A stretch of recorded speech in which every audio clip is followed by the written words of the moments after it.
There are some surprises that we can enjoy, like waking up and realising it's Saturday, a win on the lottery, or just being made a nice cup of tea. Although not all surprises are good, and sometimes they can be costly.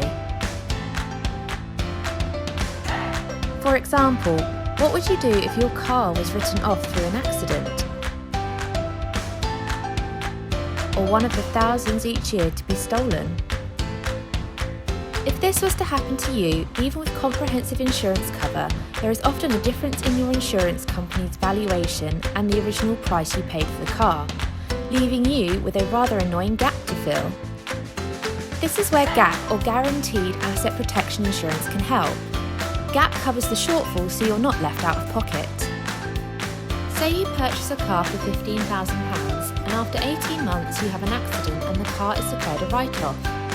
Usually your insurance will only pay the market value of your vehicle at that time, rather than the price you originally paid for depreciation.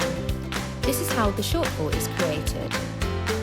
Or, if this was to happen in the 4th year of your policy, GAP insurance will cover any outstanding balance you may have on the vehicle. Without GAP insurance, it is up to you to bridge the shortfall, but with GAP insurance, you will have peace of mind and be able to afford a similar car as before. Terms and conditions apply, so make sure you read your policy documents.